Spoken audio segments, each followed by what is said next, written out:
Be ready. 10 seconds to go.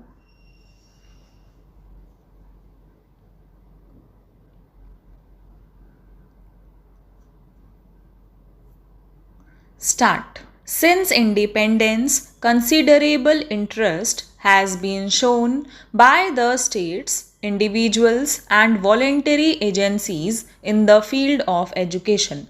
Educational facilities are being gradually extended to the remotest corners. Burden of tuition fees is being sought to be lessened, especially for the weaker sections of our people. More attention is being given to education of girls and for providing technical, scientific, and professional instruction. Nevertheless, I must confess, I am far from happy with the progress we have made or the direction our educational programs have taken. Equal opportunity in the full and true sense does not exist.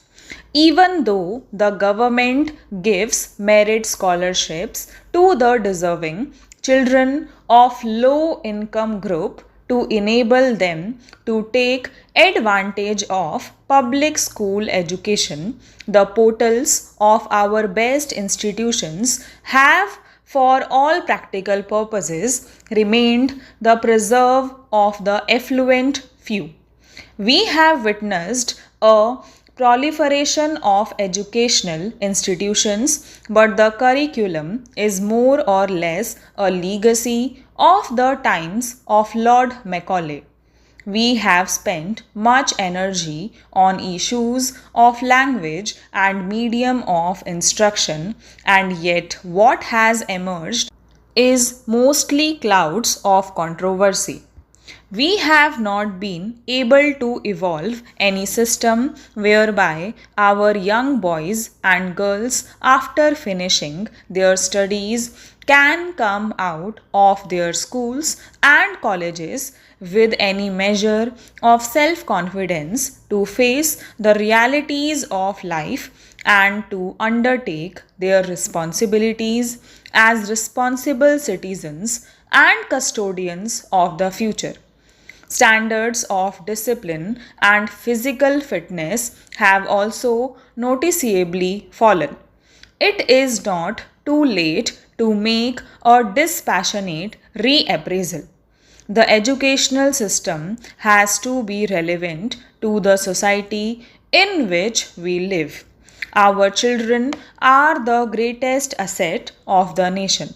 The future of the country depends on them, and how safe the country's future will be in their hands depends in turn on the character and capabilities that our educational system and our educational institutions instill, inspire, and build in them. Towards this end, our educational pattern has to be restructured so as to meet the challenge of our times. It should be flexible enough to adjust to the changing requirements, lest it should get fossilized. We cannot afford to pursue old methods in the changed situation. If we want to build a brighter and better India, we should start at the school level by training our girls and boys to be useful and worthy citizens of the motherland. There is need in our schools and colleges for greater attention to professional and job oriented courses of instruction so that our children can look forward to the future with confidence and hope and may not be pained with uneasy feelings of uncertainty and frustration as confront them today.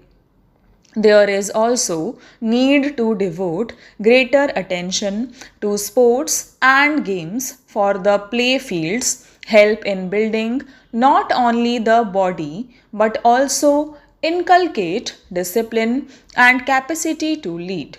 Our educational system needs to be so rearranged that while we instilling our young boys and girls ethical values and respect for religion, yet irrespective of the faith which they profess, they grow into good citizens with broad minded, generous, and Catholic attitude, treating all their fellow men as members of one large family without inhibitions of class or creed or material fortunes.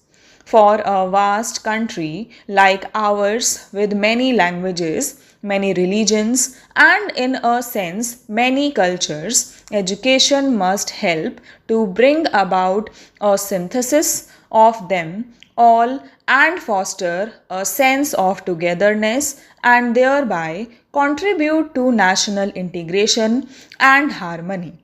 Very often, the question is asked whether the public school system is in harmony with the society in which we live. The public school system have undoubtedly rendered great service to the country in the past and can also contribute much in the years ahead, but the institution has to undergo reorientation in its objectives and a basic change in its concept of exclusiveness. It has to be recognized that public schools have afforded the flowering of personality and building of character of its children, and many of our illustrious sons have been the products of such institutions. The times have changed.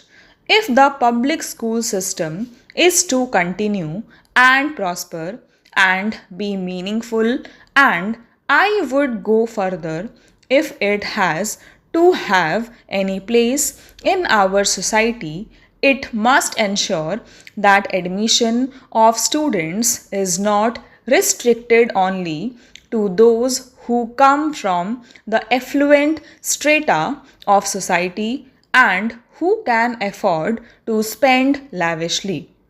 The intelligent and deserving students, irrespective of their social and financial status, must find an opportunity for admission to these institutions.